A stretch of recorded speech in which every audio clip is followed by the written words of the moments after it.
જો તમે પણ તમારા માથે આ સનરૂફ નામની બલા લઈને બેઠા છો તો આને મેન્ટેન કરતા તો શીખવું પડશે. સનરૂફ કદી વોટરપ્રૂફ નથી હોતું, જેથી ધૂળ, માટી અને કચરો આની અંદર પ્રવેશે છે અને આની આ જે ચેનલ અને આ જે ડ્રેનેજ લાઇન છે એને ચોકઅપ કરી દે છે, જેના લીધે સનરૂફ જામ થઈને ડેમેજ થાય છે અને તમારી કારની અંદર ચોમાસામાં ભારે વરસાદની પૂરી સંભાવના રહે છે. અને જો રિપેરિંગ માટે ઉલ્લુભાઈના ગેરેજ પર ગયા તો 30 થી 40 હજારનો ખર્ચો તો પાકો જ. તો આવું તમારી સાથે ના બને એના માટે તમને એક ટ્રીક બતાવું છું, જેનાથી તમે ઘર બેઠા જાતે સનરૂફને મેન્ટેન કરી શકશો.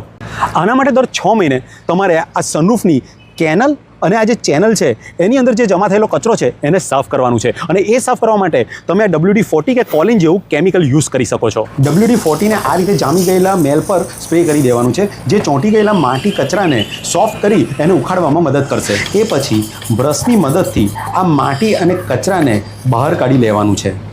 એ પછી એક ચોખ્ખું કોટન કપડું લઈ ચેનલ અને કેનલના ભાગને પ્રોપર રીતે સાફ કરી લેવાની છે.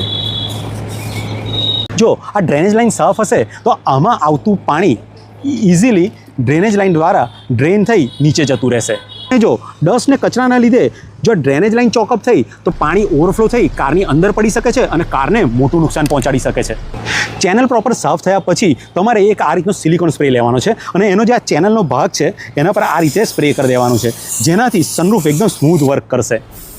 અને સાથે સાથે રબરની બધી બીડિંગ અને રબરના સીલ પર આ સિલિકોન સ્પ્રે કરી દેવાનું છે, જેથી રબર પણ એકદમ લુબ્રિકન્ટ રહેશે અને કડક થઈને ક્રેક નહીં થાય. અને ખાસ ધ્યાન આપવાનું છે કે સિલિકોન સ્પ્રે જ યુઝ કરવાનું છે, કોઈ જાતનું ઓઇલ કે ગ્રીસ યુઝ નથી કરવાનું, કારણ કે એના લીધે તમારે વધારે કચરો અને ધૂળ અંદર ચોંટશે અને એના લીધે સનરૂફ ખરાબ થઈ જશે અને તમારા ખિસ્સા ખાલી. તમે બી તમારા કારના સનરૂફને દર 6 મહિને આ રીતે મેન્ટેન કરશો તો એ કમ્પ્લીટ સ્મૂથ વર્ક કરશે અને કદી મોટો ખર્ચો પણ નહીં આવે. અને જો તમારે બી આ પ્રોડક્ટની લિંક જોઈતી હોય તો કોમેન્ટમાં લિંક લખીને મોકલો. Good day.